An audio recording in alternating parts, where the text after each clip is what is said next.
Amém. Nós achamos aqui uma palavra muito oportuna para o povo de Israel da parte do Senhor através do profeta Jeremias. E é interessante destacar que a palavra parte do Senhor para o profeta. Então, é muito importante que nós entendamos que quando o Senhor nos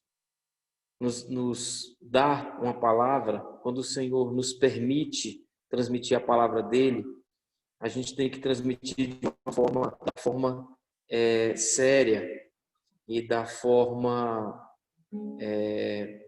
que gere naqueles que estão ouvindo uma situação de respeito, né?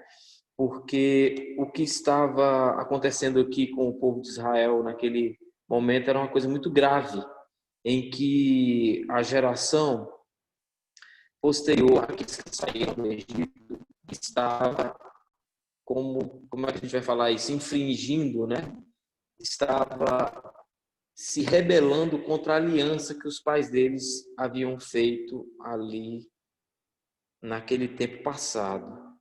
E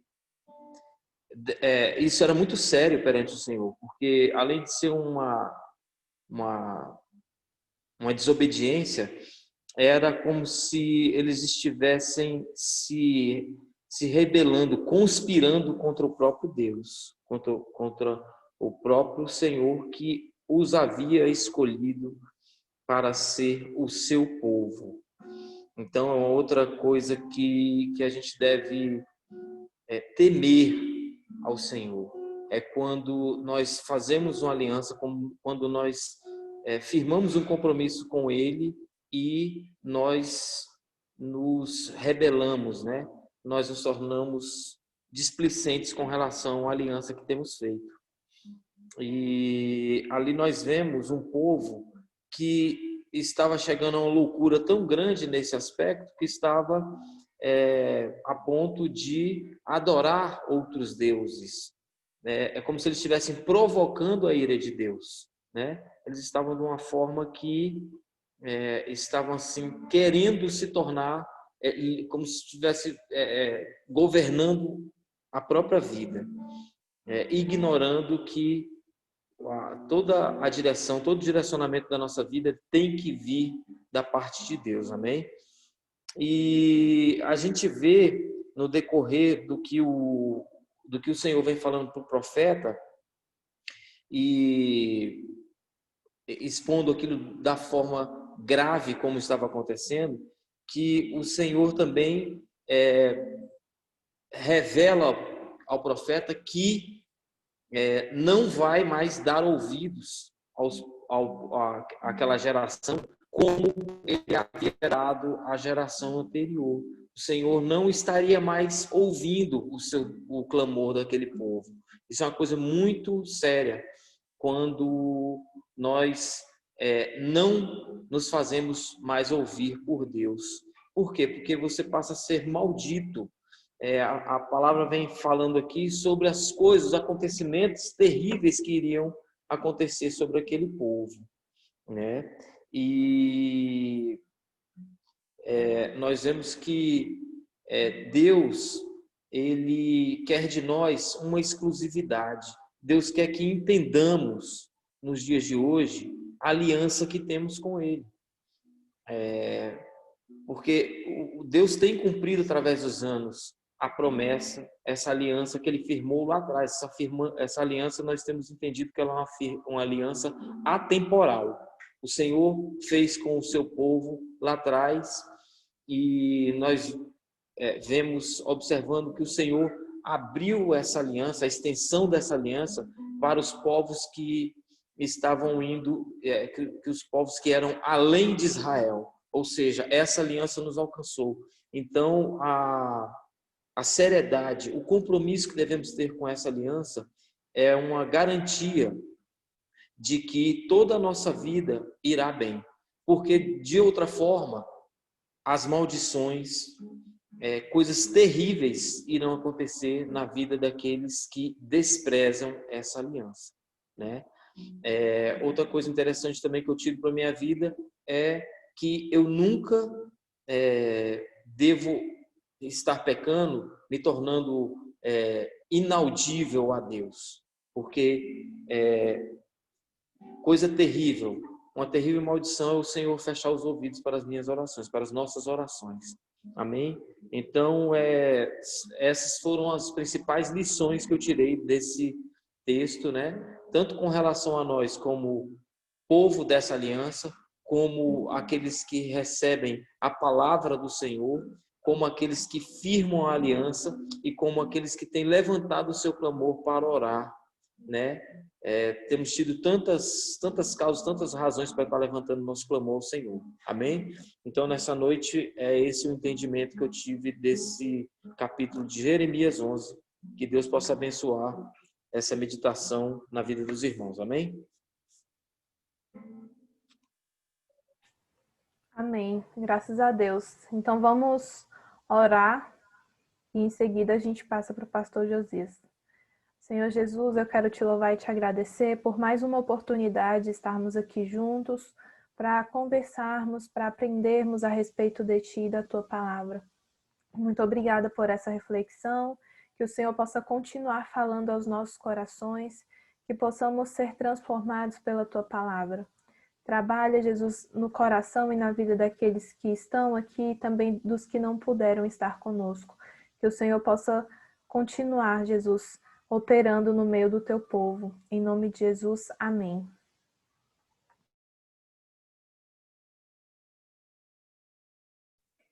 A paz do Senhor, meus prezados, todos me ouvem? Amém?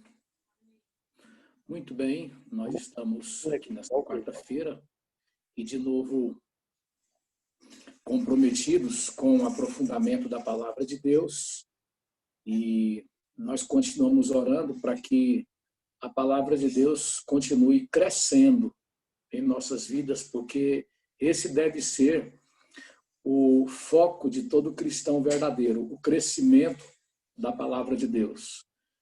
Devido a uma ignorância desse propósito tão bem colocado na palavra de Deus, passagens como Atos capítulo 6 e outras, né, dando ênfase ao crescimento da palavra, então, devido não compreender ou não levar em conta esta verdade, no meio das igrejas evangélicas existe um pensamento muito equivocado, que consiste em compreender que crescimento da igreja é o crescimento numérico de pessoas. Ou seja, uma determinada denominação, ela é avaliada como sendo mal sucedida ou bem sucedida de acordo com a condição numérica dela. E isso não é bíblico, né? E aí, como resultado disso, derivam-se outros erros, né? Como, por exemplo, não poucos ministérios, eles têm meta de crescimento. Como é que pode? Porque quem convence do pecado, da justiça e do juízo é o Espírito Santo de Deus. Essa é uma prerrogativa, é um atributo único e exclusivo dele. Então, quando você vê campeonatos, né, denominacionais, ou as denominações lutam para bater meta, esse mês nós queremos alcançar para Jesus tantas almas, né? Queremos fechar esse ano com o acréscimo da membresia do nosso ministério de pelo menos tantos membros. Nós temos certeza que isso não é bíblico. É bíblico o dever da igreja de se empenhar pregando o evangelho em todo o tempo, pregando abundantemente a palavra de Deus, expondo a palavra na íntegra. Isso é dever cristão. Ide em toda a terra, em todo lugar onde o crente está, ele deve se preparar sem cessar, a preparação é sem cessar para que as oportunidades não se percam quando ele estiver diante delas para pregar o verdadeiro evangelho. Agora, alcançar o coração das pessoas, ou seja, levar as pessoas à consumação da conversão, essa é obra do Espírito Santo. Então, eu falo isso porque a quarta-feira, ela é um point do nosso ministério, no qual nós nos aprofundamos naquilo que foi ministrado na Escola Bíblica Dominical, que acontece todo domingo às 10 da manhã, através do nosso Zoom, e todo domingo, a programação de domingo à noite também, que acontece nas lives, às 19 horas. Então, essas duas programações que dizem respeito à palavra, elas são aprofundadas. Esses dois momentos de palavra do domingo são aprofundados na quarta-feira. Hoje nós conversaremos sobre os capítulos 4 e 5 de 1 Samuel, sendo que no domingo o evangelista Jacó, o professor Jacó, ele vai tratar de forma mais minuciosa do capítulo 5, né? E aqui nós entraremos nele da forma mais panorâmica, mas o fato é que pegaremos o capítulo 4, que já foi o objeto da prédica de domingo, e conversaremos um pouco mais sobre ele e sobre o capítulo 3 também. Então, meus amados, antes de entrarmos na exposição propriamente dita, seja você um entusiasta desses momentos, como, por exemplo, a quarta-feira, anime a sua família, fale para a sua família, para o seu cônjuge, para os seus filhos, para os seus amigos, que é um momento imperdível, né? Eu, ultimamente, ando muito preocupado com o descaso do povo de Deus, com esses momentos nos quais Deus está comprometido com o seu povo. Então, você tem um momento da igreja, e quando fala da igreja, é o corpo, que são os membros, com Cristo, que é a cabeça. Isso caiu no desprezo. E eu entendo que, nesse sentido, a gente vive dias de Ofni e Finéias, dias em que o que está relacionado a Deus é desprezível, porque os filhos de Eli, Ofni e Finéias, eles tinham como desprezível o que era relacionado a Deus, a sua obra, a sua causa. E a gente está vivendo esses dias, um número muito grande de cristãos, eles não precisam ter algo emergente, algo sério, algo que seja grave para eles faltarem ao encontro com o povo de Deus. Qualquer coisa, qualquer banalidade. Eles até esquecem que hoje é quarta-feira e que Deus quer tratar com o seu povo. Então, essa é uma das características da apostasia, porque dos tempos de apostasia, porque quando a palavra de Deus ela não é devidamente considerada, você tem sim um indício claro, inequívoco da aproximação da apostasia. Ou seja, a apostasia, no seu desfecho final, as pessoas estarão totalmente alienadas da palavra de Deus, dos seus princípios, da sua sã doutrina, né? E já entrando nesse gancho, né, ou já pegando o gancho dessa introdução, o que nós temos no capítulo 3 e no 4 é exatamente sobre a palavra, né? Porque o capítulo 3 começa dizendo que o jovem Samuel, ele ministrava, ele servia ao Senhor ali diante de Eli, ou seja, assistido por Eli.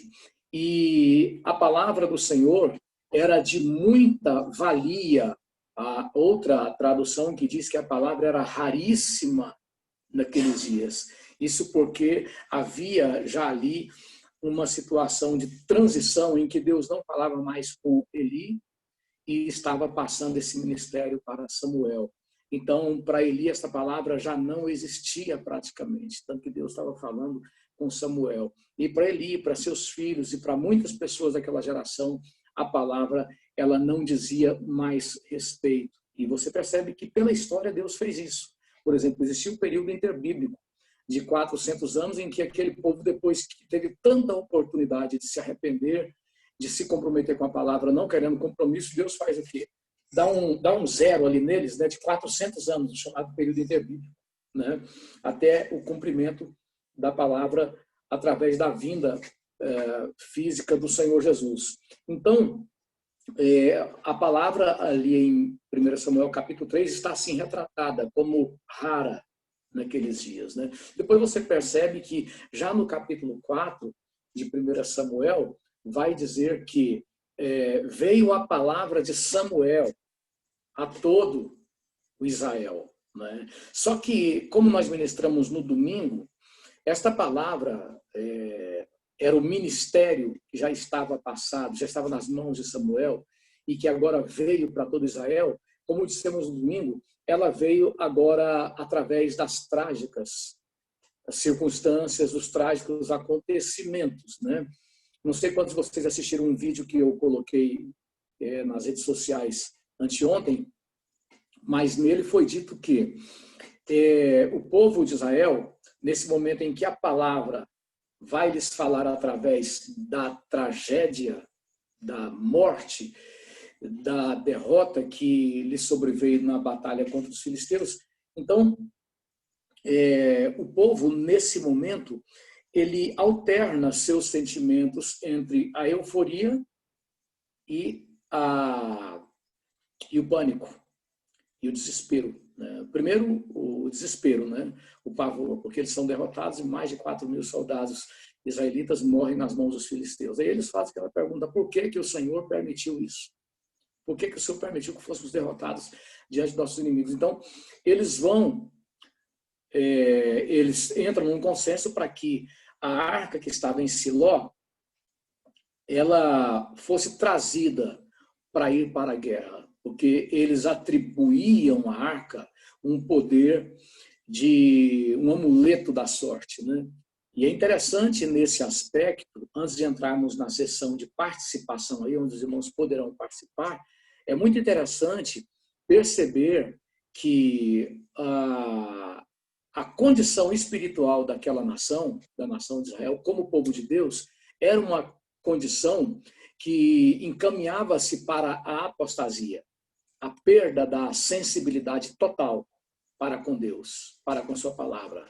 Porque, ao invés deles entenderem que a arca era um símbolo da presença de Deus na vida deles, se eles correspondessem ao seu chamamento, à sua vocação, através da obediência à sua palavra, se eles correspondessem à graça que era dada através daqueles mandamentos, Deus estaria com eles.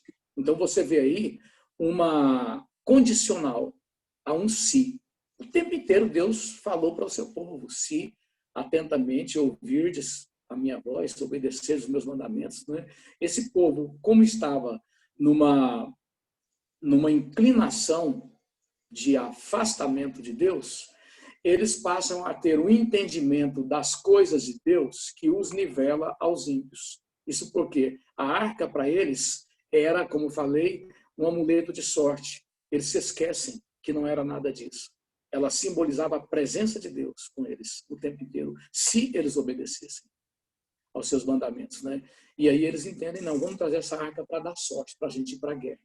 Né? Isso parece, sabe com o quê? Com muitos crentes dos nossos dias, que eles pegam alguns símbolos bíblicos, né? Tem alguns hereges de várias denominações aí que eles vendem a mezuzá judaica, né? Vendem réplicas da arca, um bocado de elementos sagrados, voltando aos tempos obscuros, né? Diante da Reforma Protestante, quando as pessoas eram conduzidas pela ignorância, na qual se vendia pedaços da cruz de Cristo, né? Eram eternos os fragmentos da cruz que nunca acabavam, né? E naquele contexto dessa idade obscura da humanidade, Abraão de Almeida, num livro muito profundo, próprio, espetacular, Abraão de Almeida é um grande historiador cristão, ele coloca documentalmente que chegou-se a vender até um dedo do Espírito Santo. Então nós voltamos para essa época absurda nos nossos dias, né? Em que as pessoas elas estão se apegando a amuletos, né? Estão orando por água que supostamente pegaram lá no Jordão, né? E fazendo toda uma apologia, né? A objetos sagrados. Então, esta é uma demonstração de inclinação para a apostasia. Esses ministérios eles estão levando as pessoas a afundarem na apostasia, no afastamento do genuíno evangelho. Derrota à vista, tragédia à vista. Foi o que aconteceu com a nação de Israel. Né? Eles olharam para a arca com esse entendimento, né? Com essa mentalidade pagã. E os filisteus também entendiam, bom, trouxeram a arca, o arraial dos judeus bradou em júbilos, em adoração, e nós podemos ser massacrados agora por esses deuses. Né? Então, nós temos que tomar muito cuidado com o afastamento da totalidade da palavra de Deus. Deus. É por isso que os crentes que realmente estão comprometidos com Deus, eles prezam muito momentos como esses, como esse point das quartas-feiras, como nossa escola bíblica dominical, como o domingo à noite, porque o nosso único compromisso, como todo ministério sério, é a exposição continuada da palavra de Deus. Se você quiser viver menos do que a totalidade da palavra, então você cai na vala comum dos povos. E ali estava Israel, vendo as coisas como os filisteus, vendo as coisas de Deus como os filisteus viam. Né? Esta é uma introdução para que nós possamos conversar a partir de então, entendendo que todas as vezes que o povo de Deus passa a fazer uma leitura das coisas de Deus com a mesma perspectiva do mundo, isso é um claro sinal de apostasia e de tragédia. Né? Tragédia por quê? Não só por causa das mortes que aconteceram ali, morreram perto de 40 mil soldados judeus, né? Perto de 40 mil famílias judaicas ficaram sem seus pais de família, além da família de Eli, que teve naquele mesmo dia a morte de 4 pessoas. Morreram Ofni e Finéias, que conduziam a arca, então Deus ali tomou a arca deles em meio à morte. Morreu Eli, que foi partícipe do pecado dos filhos, né? E morreu a esposa de Finéias. Tudo no mesmo dia. Uma só família sofreu tudo isso, fora os outros milhares que morreram, para significar que quando a apostasia acontece no meio do povo de Deus, ela não acontece em meio à serenata. Ou seja, o desfecho último da apostasia não é uma serenata da parte de Deus. Não é Deus se apresentando para o seu povo em meio a um tocar de flautas ou de teclado suave. Não. O resultado final da apostasia é o que você vê aqui no livro de 1 Samuel, capítulo 4. Aquela gente não servia mais. Deus estava arriscando Ofni, Finéias e Eli, dizendo, vocês não servem mais. Entendendo? Não servem nem aqui, nem na eternidade, né? Porque, a julgar pelo contexto, essas pessoas, mais do que perderem seus chamados, mais do que perderem seu ministério terrenal, mais do que perderem seus atributos passageiros, eles perderam também a salvação eterna. Então, esse é o final último da apostasia. E eu coloquei no vídeo que eu divulguei desde ontem, colocando o seguinte: Deus não toma a arca de volta para si, em meio à serenata, mas em meio ao sangue, em meio à morte, em meio à tragédia. Essa palavra, nós aplicamos ela hoje às autoridades, não só no contexto cristão, religioso, aquelas autoridades que estão se comportando indevidamente, como Eli, Ofni e Finéias, mas entendendo que a arca é também a delegação do poder que Deus dá às autoridades para que elas cumpram o objetivo. Então você pode entender que essa autoridade também diz respeito aos políticos, né? Aqueles que exercem o poder secular, e que quando Deus toma essa autoridade, seja dos líderes religiosos, seja dos líderes seculares, Deus toma em meio à tragédia. Eu entendo, pela palavra de Deus, que a nossa nação ela vai assistir à tomada da arca de Deus, da mão de líderes cristãos, apóstatas, da mão de ministérios, da mão de políticos, da mão de juízes, da mão de autoridades, em meio à tragédia. Eu creio que o nosso país vai assistir à tomada da arca das mãos de muitas pessoas, em meio ao sangue, em meio à destruição, em meio ao peso da mão de Deus, com sentença inegociável. Então, desta forma, está aberta a participação para aqueles irmãos que quiserem conversar, perguntar. Está aberto espaço para que possam fazer.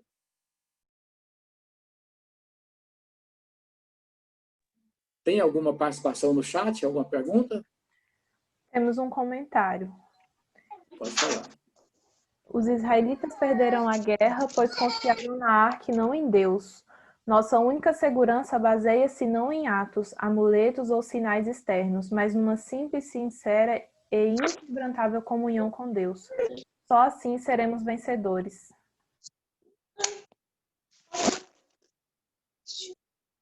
Nós vivemos dias em que as pessoas, falsos líderes, né? E também líderes mal preparados, né? Porque são duas coisas diferentes. Os falsos líderes, né, podem ser pessoas que viveram a experiência real com Cristo, se afastaram, se apostataram, né? E agora estão comprometidos em ministrar o engano, porque a motivação deles é carnal, é financeira, né? A glória desse mundo. Existem também aqueles líderes despreparados, pessoas que não deveriam estar fazendo o que estão fazendo porque não estão devidamente preparados, deveriam se preparar mais e devem se preparar. E esses aí, com muita facilidade, eles sucumbem ao engano que prevalece no meio do povo cristão. Então, você percebe muito nesse contexto todo aí, essa situação em que, tendo como pretexto N argumentos, as pessoas são levadas a venerar símbolos, né? A venerar objetos. Então, eles querem uma fé materializada. Eles estão dizendo, como muitos dos céticos dizem, nós queremos ver Deus. Deixe-nos apalpar Deus. Cadê o seu Deus? Né? Então, a materialização da fé também como um manifesto do afastamento da genuína palavra. Né? As pessoas se voltando para objetos e se afastando da verdadeira palavra. É o que tem acontecido. Né? É isso. Boa participação. Mais comentários? Eu tenho uma pergunta, uma dúvida, né? Aqui no versículo 1, a gente vê falando que a palavra de Samuel espalhou-se por todo Israel e logo em seguida entra nessa questão da guerra, né? A gente poderia dizer que Samuel, ele... Não sei, que ele pode ter aconselhado Israel a guerrear ou não, porque aqui ele já era tido como um profeta, né? Veja bem, o que aconteceu aí foi que a palavra de Deus agora, ela entra numa outra fase, vamos assim dizer, a fase da execução. Parece um processo judicial em que primeiro há o trâmite nas suas várias instâncias, né? E depois, quando chega à última instância, vem a execução. Isso você vai ver ao longo da Bíblia. Esses dois momentos. Primeiro, Deus adverte. Primeiro, Deus usa seus profetas e censura e denuncia e procura mostrar o pecado do indivíduo, da família, como fez com Eli, o pecado da nação, como fez com Israel várias vezes, né? E nós citamos a passagem de 2 Crônicas, capítulo 36, dentre várias, que falam do cativeiro babilônico, né, dizendo o seguinte: Deus enviou os seus profetas, madrugando muitas vezes, para falar àquele povo. Mas eles não quiseram ouvir. Ou seja, você está tendo aí as instâncias da palavra. Né? Muitas vezes, as instâncias, né? As várias situações em que Deus apelou à consciência daquele povo, que estavam quebrando o concerto com ele, violando sua aliança e buscando a aliança com o pecado através das nações pagãs, né? Das culturas pagãs com as quais eles estavam se misturando. Então, depois que aconteceram os vários trâmites desse processo judicial da parte de Deus, vem o segundo trâmite, que é a execução. E aí tem um termo jurídico nos nossos dias que pode ser utilizado para nós compreendermos isso. Quando se fala do trânsito em julgado. Quando uma sentença transitou em julgado, não cabe mais recurso. Ela tem que ser executada. Então, a nação de Israel foi advertida. A família de Eli foi advertida e não teve jeito. Né? Ou seja, primeiro a palavra que adverte, através da sua insistência, representando aí as várias instâncias desse processo judicial. Né? Aí o capítulo 4 é a execução. A palavra no seu aspecto da execução. Quando fala que a palavra veio a Samuel, veio de Samuel para todo Israel, então a única definição que nós podemos ter disso aí é que agora o processo judicial de Deus quanto àquele povo que não quis voltar atrás e eram sim solidários aos pecados de Eli, de Eli, de Ofni e Finéias, esse processo estava agora na sua fase de execução. Ou seja, cumpra-se, não tem mais recurso, né? E uma coisa que eu gostaria, aproveitando esse gancho, de compartilhar, edificando a todos, é que os irmãos percebem que Deus tira esse povo dali do Egito, leva-os para o complexo ali do Horebe, onde estava o Sinai, e ele faz toda aquela montanha rochosa estremecer-se, né? E fala para o povo não se aproxime depois dos limites.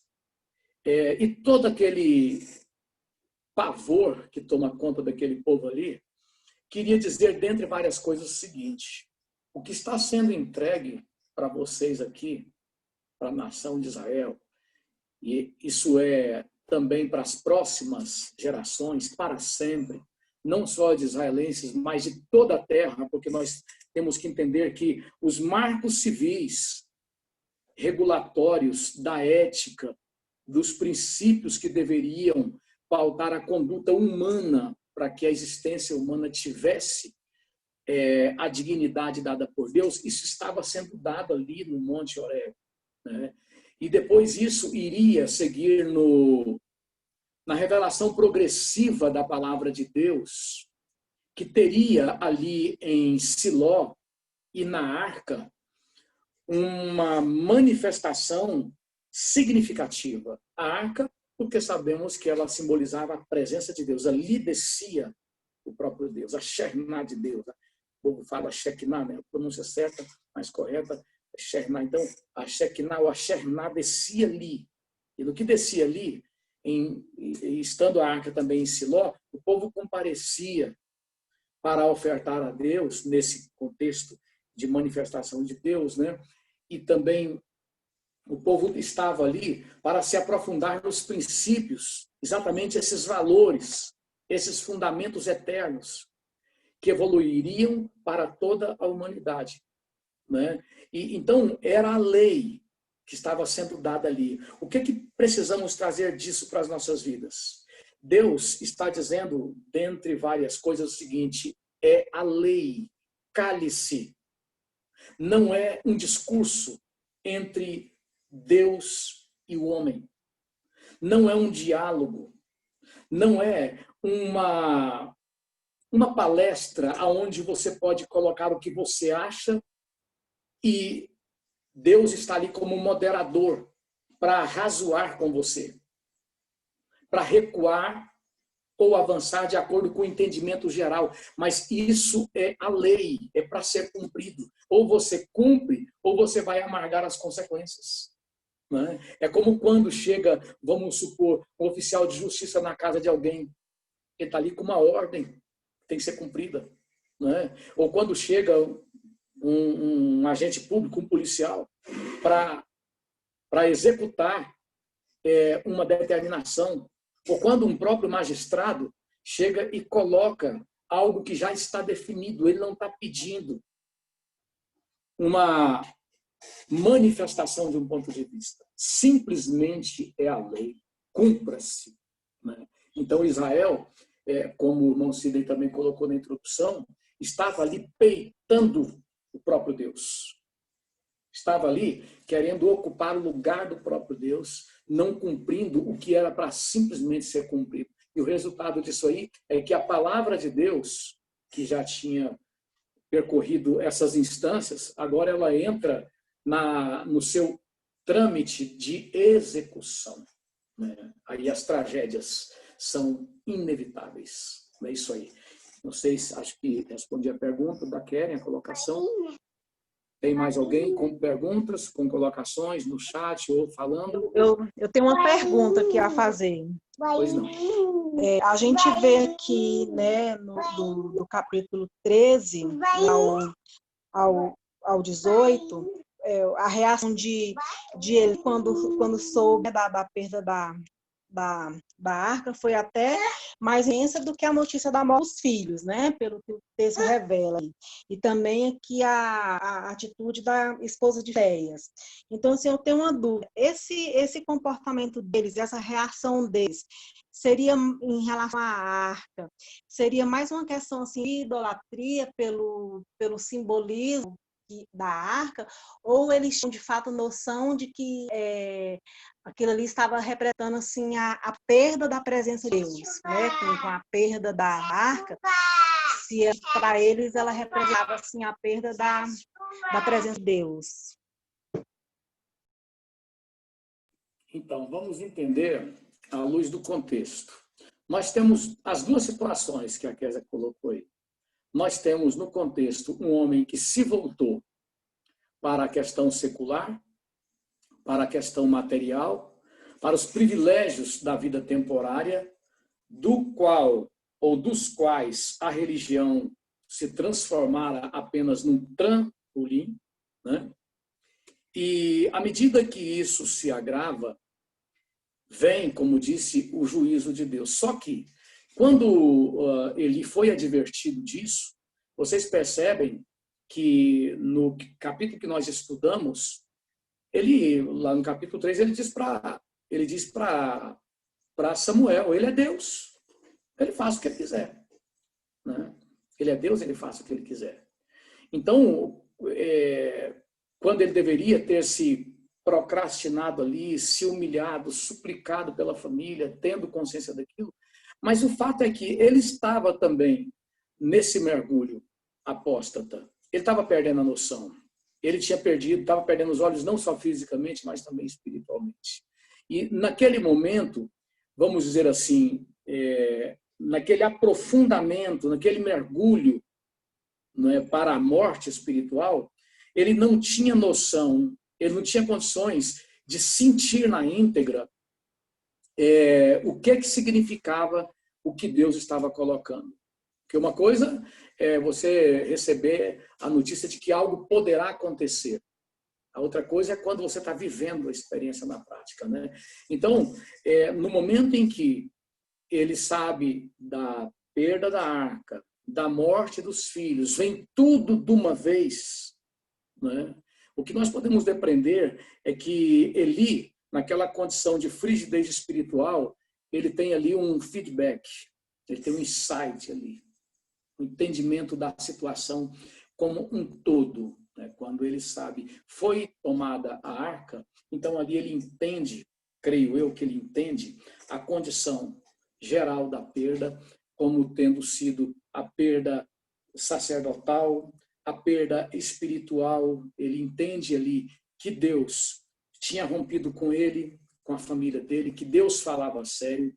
Ele entende tudo isso, só que ele entende tarde demais. Como eu usei aqueles termos jurídicos, né? Quando um réu está diante do juiz, que ele tem consciência da pena, depois dele recorrer por várias instâncias, ele tinha esperança de que aquilo não acontecesse, só que agora ele tem consciência disso, mas tarde demais. Né? E essa consciência de tudo eclode no psicológico dele, no emocional dele e, sobretudo, na condição espiritual dele, que vem para cima do corpo, do soma dele, né? E a morte física ali, ela sela o fim de uma época. Ela sela o fim de uma época. E muito interessante, irmãos, entender o seguinte, que Eli, com seus filhos, eles tinham que morrer. Era preciso morrer. Eu fiz uma divulgação desse Zoom agora, na parte da tarde, colocando exatamente isso através de uma pergunta. Por que muitas vezes o ímpio tem que morrer? Por que muitas vezes Deus mata o ímpio? Um crente convertido não pode ter dificuldade de responder a essa pergunta. Por quê? Você percebe que o capítulo 2 de 1 Samuel coloca claramente isso, que eles foram repreendidos por Eli, aquela repreensão vazia, né, que Eli também não, ele tinha que tomar atitude. Então, ele procurou um modo alternativo, um modo que não fosse traumático, porque, segundo a lei, ele tinha que tirar seus filhos. era traumático, mas ele tinha que fazer aquilo, tirar eles do sacerdócio. Ele fugiu do que ele tinha que fazer usando palavras. Aí você pode entender muitos pastores, muitos cônjuges, muitos pais, muitas pessoas que têm autoridade da parte de Deus, prostituindo essa autoridade, procurando um meio alternativo. Ainda diz, mas eu aconselho, eu prego, eu falo, eu não sei o quê. Não, você está buscando um modo alternativo para você não fazer o que você tem que fazer e você vai pagar caro por isso. Então, o que acontece? A Bíblia diz que eles foram assim advertidos, mas eles não ouviram, porque Deus os queria matar. Por quê?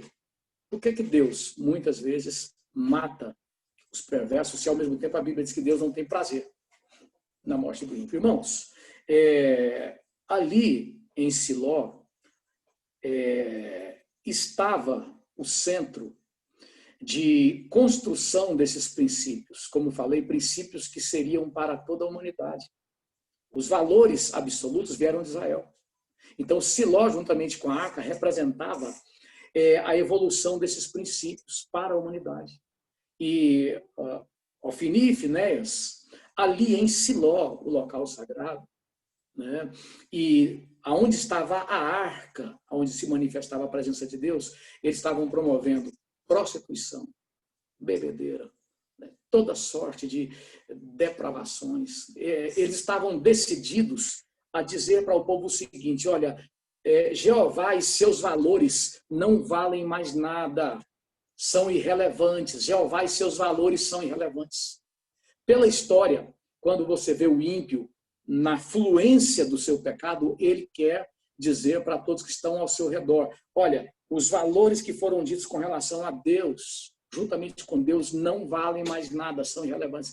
Quando vocês veem o que aconteceu no MAM, lá no Museu da Arte Moderna, né, e depois lá no Sul também, aquela situação difícil em que colocaram crianças expostas diante de toda sorte de pornografia, quer dizer, a pedofilia, né? Pedofilia praticada, e as nossas autoridades não falam nada, os ministros do Supremo, né, o Ministério Público Federal, ninguém foi punido, né? E agora tem uma programação aí envolvendo meninas, né, de 12 anos, né, praticando atos libidinosos, quer dizer, altares erigidos à pedofilia por parte como é que é o nome? Da Netflix, né, e várias outras fontes midiáticas fazem isso. Isso é pedofilia, né? Está colocando crianças expostas diante de quadros libidinosos, inapropriados, né? Há até leitura jurídica, ou seja, jurisprudência, para definir essas práticas como pedofilia, né? Foi citado o caso de um juiz lá no sul do país em que ele condenou o indivíduo porque ele levou uma menina para um quarto, né, uma criança de 13 anos, ele não fez nada com ela, mas a submeteu a cenas de nudez, essas coisas, ele foi condenado por estupro, né? Então já há jurisprudência para isso, mas não estão tomando providência com relação a todas essas barbáries que violam valores eternos, né? Violam princípios permanentes que foram dados à humanidade. Então você vê a síndrome de Ofni e Finéias nos nossos dias, né? Está circulando por aí um outro vídeo em que um grupo com uma réplica da cabeça do presidente Jair Bolsonaro joga bola, né? A cabeça do Bolsonaro, a cabeça do Donald Trump e do Vladimir Putin lá da Rússia, né? Então fazendo apologia ao assassinato do presidente da República, né? Cadê o Alexandre de Moraes, né, para falar dos gabinetes do ódio? Cadê o Gilmar que mente e que Deus vai tratar com ele, né? Cadê os dias terríveis que são dias Tófagos para se manifestar nessa hora, né? Então, você vê a questão bem atual, como a Bíblia é o tempo todo atual. E aí onde nós colocamos o seguinte, que da mesma forma como Ofni e Finéias tiveram que morrer, porque eles queriam destruir princípios para que toda uma geração e toda a humanidade fosse privada desses princípios, de formas que o mundo ficasse adequado à condição depravada deles, para que eles satisfazessem a sua demanda imoral, ímpia, né? Então você entende com essas palavras por que o ímpio tem que morrer, né? Nós nos referimos ao ímpio inconverso, aquele que não se arrepende. aquele que está determinado a levar seu projeto de impiedade até o fim. Ele terá que morrer. É nesse sentido que nós estamos, como igreja, profetizando. O Brasil vai assistir Deus tocando em ministros do STF. O Brasil vai assistir Deus tocando em membros do Ministério Público. O Brasil vai assistir Deus tocando em pessoas do Legislativo, do Judiciário, do Executivo, em todos os níveis, municipais, estaduais, federal. O Brasil vai assistir Deus tocando os Ofinis e Finéias desse tempo, dessa geração, porque quando eles estão determinados a levar a nação brasileira ao adultério mental, a prostituição da consciência, eles estão dizendo, nós queremos o lugar de Deus, eles não crerão mais em nada, não. Eles serão uma nação alienada para nós fazermos o que nós quisermos. Era o que Ofni e Finéias quiseram, e era o que os ímpios sempre quiseram ao longo da história. Por isso que muitas vezes Deus veio com a morte e disse, vocês terão que morrer. Né? Vamos a mais participações? Pastor, o senhor poderia me orientar aí no versículo 9? Esforçai-vos e sede homens, ó Filisteu, para que porventura não venhais a servir aos hebreus como eles serviram a vós. Esse clamor aí, eu queria entender melhor, você poderia explicar?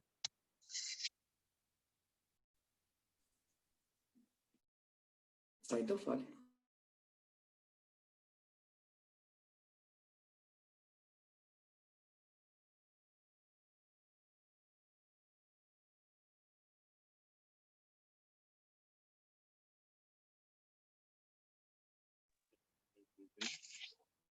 Oi, o senhor escutou?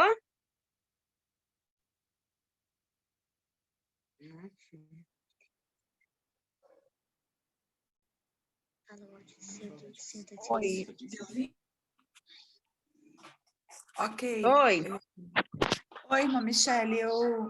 Eu ia fazer um comentário dentro desse versículo que você colocou, né? Inclusive, eu estava dando uma olhada do 5 ao 11.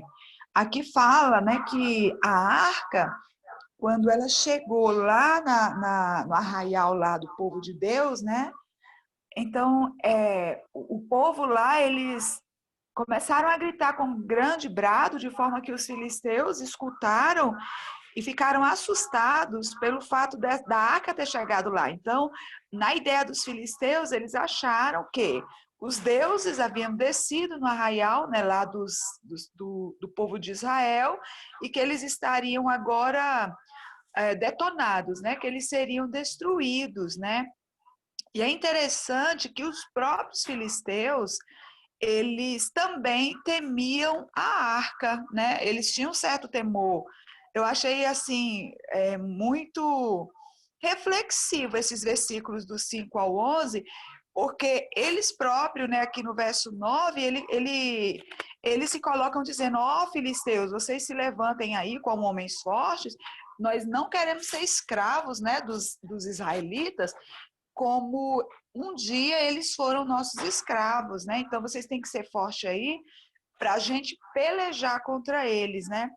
Então, eu creio que aqui eles ficaram com medo, mas, ao mesmo tempo, eles buscaram força para pelejar contra o povo, né? E eu achei, assim, interessante justamente isso, porque eles também olhavam para a arca, e eles tinham na arca um sinal da presença de Deus, e ao mesmo tempo os filisteus, o povo de Israel também achava que essa arca poderia livrá-los de tudo. E eu vejo que muitas vezes nos nossos dias, nós estamos vendo isso, gente, acontecer, é um absurdo. Pessoas que não servem a Deus, eles não se converteram, não vão à igreja, pessoas que... Mas eles usam os nossos símbolos, né? As nossas frases, os nossos símbolos, e eles acham que pelo fato de usarem os nossos símbolos e as nossas frases, eles acham que podem vencer a guerra, né? Que podem vencer as situações que, porventura, eles venham enfrentar. Então, eu vejo que nós temos aqui, nos nossos dias, muitas pessoas, né, entre aspas, crentes, cristãos, né, que não servem a Deus, estão como Eli, estão como Ofni e Finéias, né, mas eles acham que por carregarem uma palavra, o sangue de Jesus tem poder, Deus tem misericórdia, Deus vai dar vitória, porque eles pegaram muito isso da gente agora, né? Então, eles acham que por conta disso eles terão vitória. Então, eu entendi, né, esse do 5 ao 11, mais ou menos assim.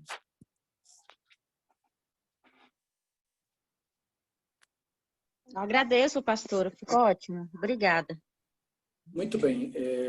É muito importante entender o contexto supersticioso dos povos, desde a queda em Adão, que também é visível aí.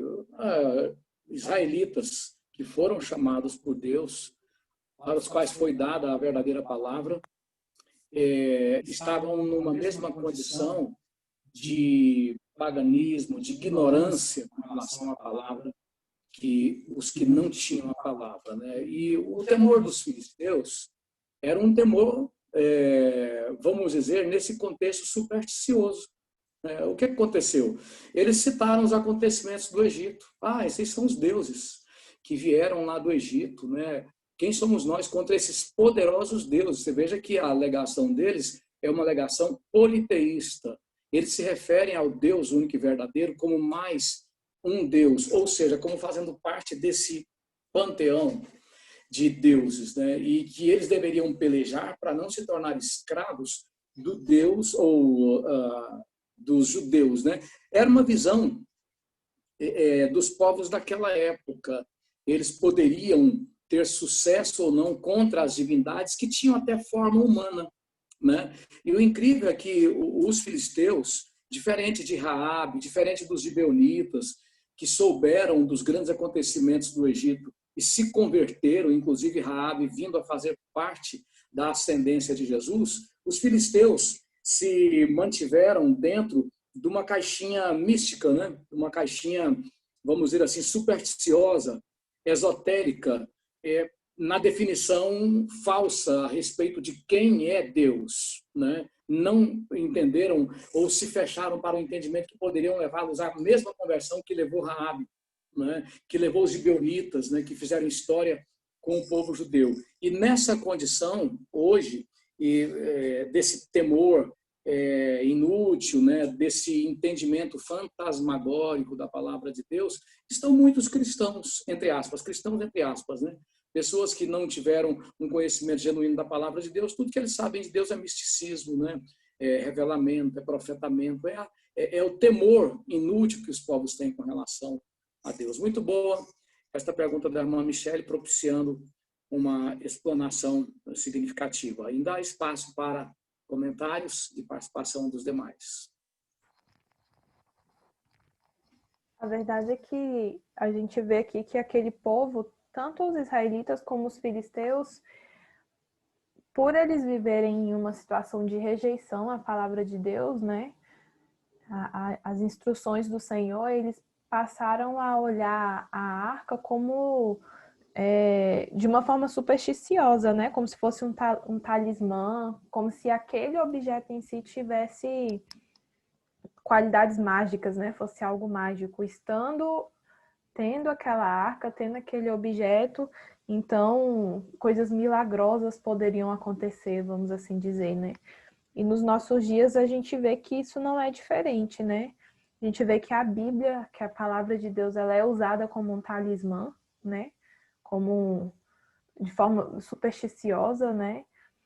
De formas até a envergonhar mesmo o nome do Senhor, como foi o caso aqui de Israel, né? Que o nome do Senhor foi envergonhado. Então a gente vê que hoje muitas pessoas que não têm temor a Deus, mas se dizem ter, né?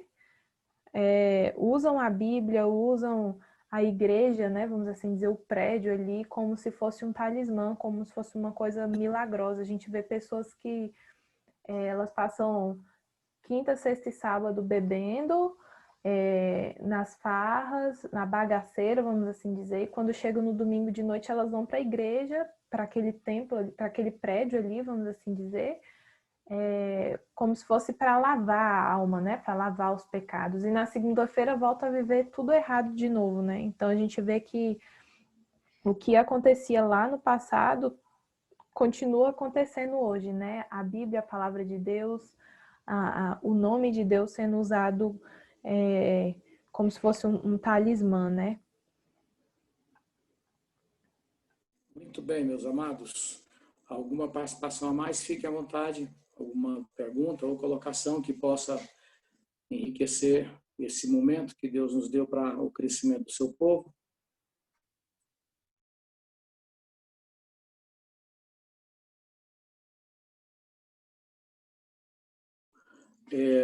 Quando nós pensamos na seriedade devida para com a palavra de Deus, nesses tempos que, como eu disse para os irmãos, eu tenho preocupação. Por exemplo, os irmãos sabem que eu mudei de Canangolândia, né, e moro na cidade ocidental. Nesse momento eu estou aqui, eu vim de Brasília em meio a um trânsito intenso, né, e sempre é muito custoso isso, porque a gente tem um compromisso, né, em estar aqui junto dos irmãos, do povo de Deus. A gente acredita na seriedade devida a essa comunhão, né, porque necessitamos desses momentos por uma questão de vida ou morte. E é a palavra de Deus que está aqui implicada. Trata-se, não é de nada mais, nada menos do que a palavra que deu forma a tudo, né, que trouxe à existência todas as coisas e sem a qual nós não podemos ter comunhão com Deus, nós não podemos crescer na nossa comunhão com Ele. Então, é essa palavra que não tem valor, né? Porque eu tenho certeza que tem irmãos que não estão conosco hoje aqui por um motivo justo. Talvez enfermidade, né? Talvez o trabalho não permitiu, né? Mas, infelizmente, a gente tem certeza que tem pessoas que não estão aqui porque isso para eles não é importante. O que eu falo são dias de Ofni e Finéias, né? Em que as coisas de Deus são desprezíveis, né? E quando você medita em passagens como, por exemplo, Provérbios 5, ali são feitas várias admoestações ao jovem com relação ao perigo da mulher adúltera, né, da vida promíscua. E quando ele vai terminar esta série de recomendações falando da destruição que espreita aqueles que se dão à vida da prostituição, da promiscuidade, do pecado, então, já terminando por volta do versículo 21, ele coloca desta maneira: eis que o Senhor conhece todos os caminhos do homem, e ele pesa todas as suas veredas. Quanto ao ímpio, as suas iniquidades o prenderão, e pelas cordas do seu pecado ele será detido. Prossegue o proverbialista dizendo: ele morrerá, porque sem correção andou, e pelo excesso da sua loucura, perdido cambaleia. Sem correção andou.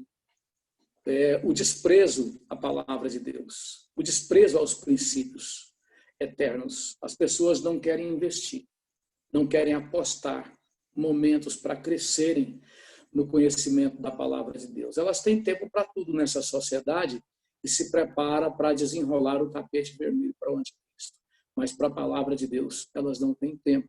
É interessante que ele coloca essa situação, ele morrerá como Ofni e Finéias morreram, né?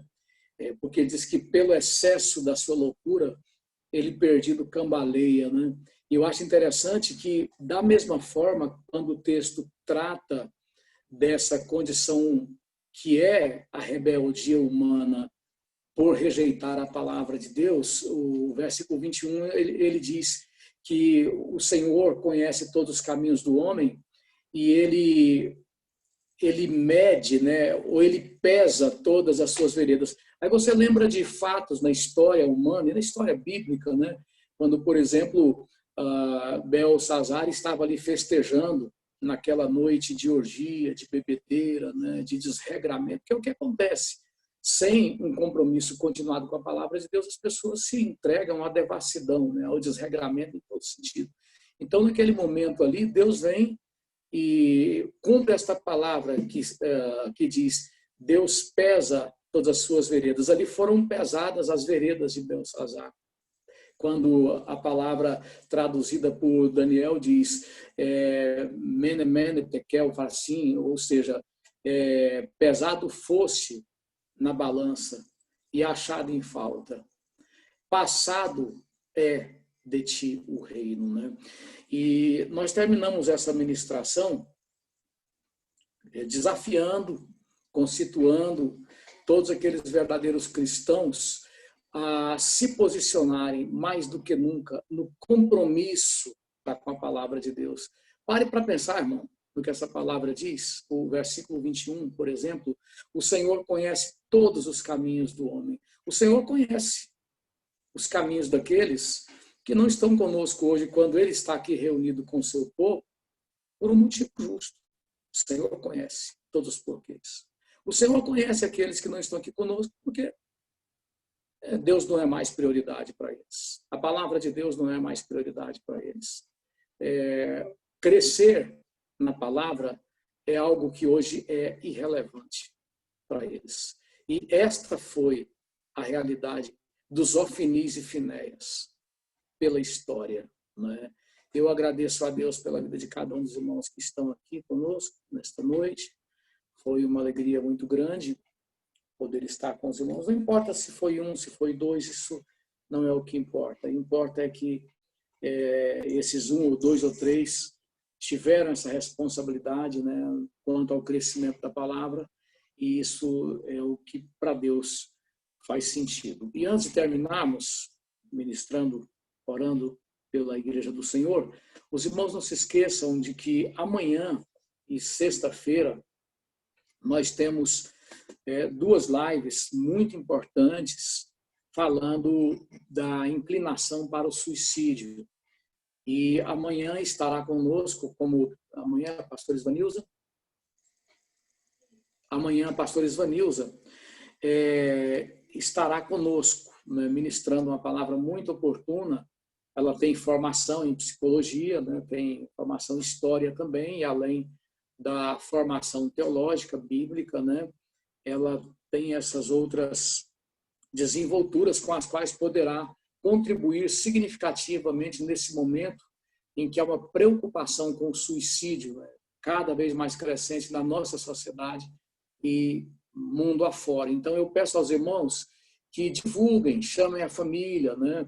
Quando você estiver aí assistindo, então coloque a família, amigos ao seu lado, né, para prestigiar a palavra de Deus, para que essas pessoas possam também serem abençoadas, né? Não vamos permitir que haja uma participação tipo gatos pingados, né, nessa live de amanhã. E na sexta-feira, quando estará conosco, é o pastor Vandic, a pastora Jaqueline, também com formação em psicologia, né?